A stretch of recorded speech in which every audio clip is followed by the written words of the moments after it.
bab ilmu itu sangat penting. Ini bab ibadah. Jadi mulai sekarang saya minta, saya mohon ngajinya yang tuntas. Kalau bisa tingkatkan kualitas. Kalau takbir sampai salam saja, betul bagus. Sah sholat, pahala dituliskan.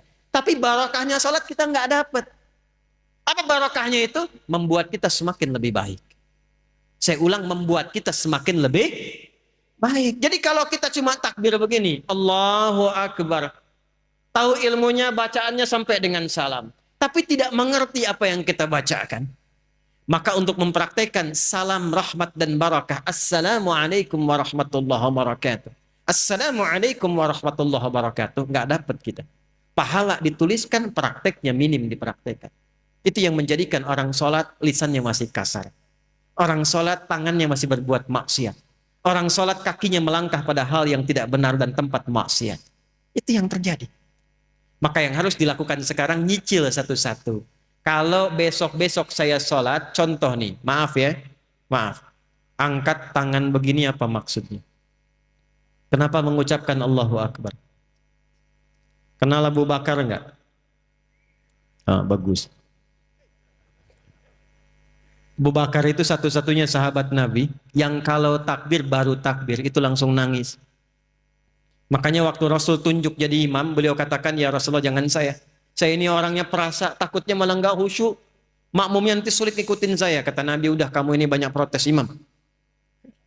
Kenapa? Karena beliau berusaha memahami bacaan yang dibacakan. Lihat baik-baik. Allahu Akbar. Angkat tangan ke belakang, buang urusan dunia ke belakang. Jangan bawa-bawa dalam sholat. Ini yang menyebabkan seseorang sering tidak khusyuk dalam sholat karena dunia dibawa dalam sholat. Lisannya Allahu Akbar, tapi maaf dalam sholatnya handphone Hu Akbar. Allahu Akbar, tang ting tung ting tang ting tung tang ting tung, batalin sholatnya, angkat, halo, bentar lagi sholat. Jauhkan, buang dunia, pasrahkan. Tapi yang penting apa? Anda, saya, kita berikrar dalam sholat, ya Allah, hanya Engkau yang paling agung, yang aku agungkan. Tapi dalam kehidupan bahkan sebelum sholat kadang aku merasa agung dibanding yang lain. Sombong dibanding orang lain. Merasa paling berilmu. Merasa paling punya uang. Merasa paling punya kedudukan. Padahal dalam sholat pun bisa engkau wafatkan saat ini. Ya Allah, aku taubat. Ya Allah, aku taubat. Makanya setelah takbir langsung dia mengatakan, Allahumma ba'id baini wa baina khatayaya kama ba'adta bainal masyriqi wal. Nah, ya kecil di ujung khataya, ya kecil dia itu ngaku salah. Kalau dalam bahasa kitanya gini, ya Allah, aku ini mengagungkan engkau, mengatakan engkau yang paling tinggi, tapi aku ngaku salah, ya Allah, aku banyak salahnya. Ngaku tinggi pada orang, sombong pada orang, angkuh dengan tetangga, yang merasa hebat dibanding pasangan. Aku taubat, ya Allah. Jauhkan antara aku dan kesalahan yang aku bawa dalam sholat jauh timur dan barat. Aku takut kalau dalam sholat diwafatkan masih membawa kesalahan. Lalu kita pasrah. Wajjahtu wajhiya lilladzi fataras samawati wal hanifan muslima wa ma ana minal inna salati wa nusuki wa mahyaya wa mamati lillahi rabbil. Itu paham nggak tuh saat dibaca? Itu kan bahasa bebasnya begini, ya Allah, kalaupun engkau wafatkan aku sekarang dalam salatku ini, aku pasrah ya Allah. Sepanjang engkau ampuni dosaku, dan aku berjanji kalau selesai sholat masih hidup, aku akan berjanji dia orang yang lebih baik dari sebelum aku sholat. Itu sholat. Terakhir sekarang. Sholat selesai, sesama muslim sudah baik, belajar ilmunya. Apakah yang tinggal di Pekanbaru ini orang Islam saja? Ada non-muslimnya tidak? Ada non-muslimnya tidak? Perhatikan tuntunan Nabi. Kalaupun dalam kehidupan kita beribadah, jangan pernah memaksa. La ikraha lakum dinukum, ibadah masing-masing. Tapi ketika diatur hubungan muamalah, interaksi sosial dalam kehidupan, di pekerjaan, bertetangga, berkebun, Anda menemukan di dalamnya bukan hanya orang Islam tapi non-muslim, maka hukumnya berlaku universal bersama-sama. Diatur dari yang paling kecil sampai yang paling besar. Yang paling kecil, Anda tinggal di komplek, ada orang Islam, tetangganya non-muslim, Nabi samakan semua hukumnya. Hukum makanan, hukum senyuman. Senyum kepada yang muslim, senyum pada non-muslim. Anda ketemu tetangga yang muslim senyum, yang non-muslim nggak senyum. Kok nggak senyum, Pak? Maaf ya, ibu kafir sih. Oh, Masya Allah. Itu dicatat oleh malaikat dosa tuh. Senyum Anda pada orang Islam harus sama dengan senyum Anda pada non-Muslim. Jika ke orang Islam senyumnya 100%, pada non-Muslim senyumnya 100%. Izin komandan. Hati-hati nih. Di TNI, di Polri, Jati, di pengadilan, mohon izin, di kantor-kantor, nggak semuanya orang Islam. Mesti adil. Kalau memang yang layak promosi jabatan non-Muslim, promosikan. Kalau yang layak yang Muslim, promosikan. Tapi tanamkan nilai-nilai kebaikan, nilai-nilai keadilan, sehingga ketika ditanya, dan terima kasih, bukan terima kasih, Islam yang mengajarkan saya untuk bersikap adil dalam tugas saya. Ketika itu dilakukan, maka dia kenal Islam. Kalau kemudian kenal dan memahami lantas mengucapkan asyhadu an la ilaha illallah wa asyhadu anna muhammadar rasulullah, itulah pahala yang melekat pada amanah kedudukan. Pada Anda yang tidak punya kedudukan tapi bertetangga, Allahu Akbar. Ingat hadis ini? Siapa yang masak makanan, baunya sampai ke tetangga, maka bagilah tetangga itu walaupun hanya, hafal yang ini nih kuahnya. Jadi ini biasa masak sop ayam, ayamnya dia makan, kuahnya dikasih tetangga. Tetangganya tanya, kenapa kami dikasih kuah? Hadis Nabi, Pak.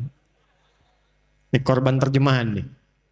Maksud Nabi, nanti besok-besok itu orang banyak kreatif bikin bumbu-bumbu. Memang yang dimasak itu cuma, maaf sekali, singkong. Tapi bumbunya bumbu rendang. Diambil dari Bukit Tinggi, bikin rendang singkong. Bumbunya rendang, yang dimasaknya apa, bagi tetangga supaya nggak salah persepsi. Dikiranya memang betul rendang, ternyata rendang bagi. Tapi hadisnya belum selesai. Saya pengen tanya, apakah Nabi pernah mengatakan kalau tetangga Anda Muslim saja? Nggak ada redaksinya begitu. Makanya ratakan. Bikin rendangnya, kirimkan ke setiap tetangga yang bisa dibagi. Jangan dilewat yang non-Muslim. Yang Islam bagi, Pak Haji bagi, Bu Haji bagi, Bu Ustadz bagi, tetangga biasa bagi. Tiba-tiba pastor keluar. Pak, kayaknya enak rendangnya. Emang sih Bapak sih salah, tokoh kafir. Enggak boleh. Dosa tuh. Itu alih-alih dapat pahala langsung tulis dosa, coret. Datangi, ketuk rumahnya. Selamat pagi, pagi. Ada apa Pak Haji? Ini ada rezeki. Nih, ada satu panci rendang. Oh, Pak Haji baik sekali. Bukan baik. Nabi Muhammad yang mengajarkan saya untuk berbagi. Kenalkan nama Nabi Muhammad. Besok-besok saat dia mengembalikan panci, udah bisa salam. Assalamualaikum Pak Haji. Tuh. Padahal Anda aja haji belum, gitu kan? Ajarkan aja enggak. Udah assalamualaikum dan didoakan. Assalamualaikum Pak Haji. Mau ngembaliin panci. Tuh. Terima kasih Pak, enak sekali. Cuma mau nanya aja, kira-kira hari ini Nabi Muhammad ngajarin berbagi lagi enggak? Itu perkara makanan. Ini saya lihat banyak tumbuhan nih. Hati-hati nih.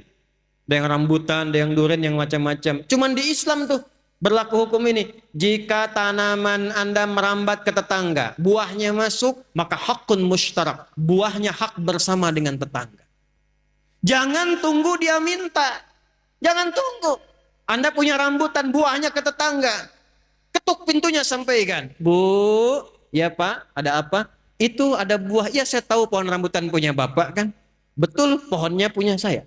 Tapi buahnya ke tempat ibu. Jangan tunggu sampai menguning, sampai memerah. Ibu pengen saat hijau pun ambil aja. Nggak usah minta izin sama saya. Aturan dari mana Pak? Nabi Muhammad mengajarkan saya jangan sampai tetangga menikmati dengan pandangan dan menyapu sampahnya saja. Dia mendapatkan bagian yang sama untuk mengambil buahnya. Islam. Di mana ada aturan begitu? Cuman itu aturan buat buah aja. Kadang repotnya dia nggak tahu ketika ayam Anda main ke pekarangan dia tuh.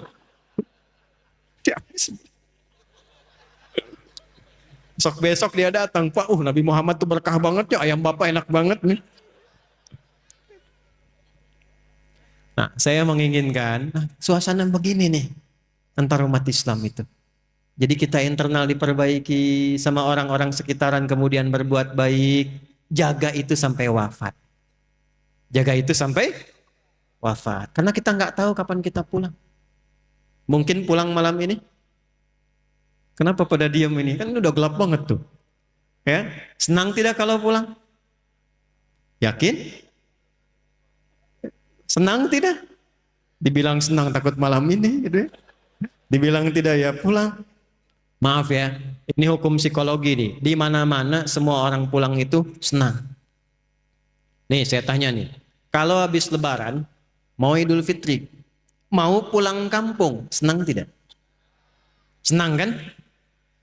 Besok Lebaran kita mau pulang, saking senangnya kita cari bekal kan? Yang paling hebat tuh begini dan cuma ada di Indonesia nih. Saya udah cek negara-negara lain nggak ada tuh. Ya, kita punya asosiasi 20 negara, jalan-jalan nggak ada yang kayak Indonesia. Disiapin jauh-jauh hari, tiket-tiket kereta habis, bis-bis makin naik dibeli juga. Yang paling hebat, ada orang yang menyiapkan bekal pulangnya pakai motor bebek, bekalnya singa. Tahu nggak? Motor bebek tapi bekalnya singa, dus tambah. Begitu lewat dus pelepah pisang, tambah lagi satu lagi. Kumpulkan banyak. Kenapa? Ketika saya tanya, karena Ustadz saya senang mau pulang.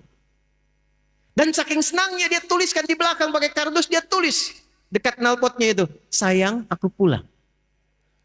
Lalu dia telepon ke kampungnya, aku pulang hari ini. Yang di kampung Allahu Akbar, cek rumah karena ada yang mau pulang. Disediakan makanan, yang nggak ada dia ada-adakan. Yang paling klasik, maaf, yang luarnya itu kaleng biskuit isinya rengginang.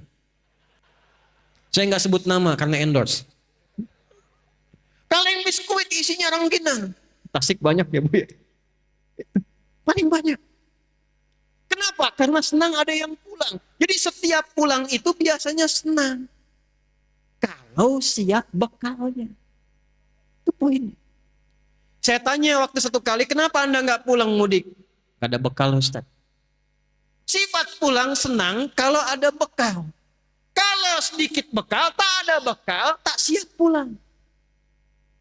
Jadi setiap disebutkan pulang, semua senang. Ini saya konfirmasi lagi nih. Kalau malam ini kita pulang, senang nggak? Udah punya bekal? Maka materi yang kita pelajari malam hari ini, bawa dan terapkan, tobat dulu malam ini. Dengan tobat gugur semua dosa insya Allah.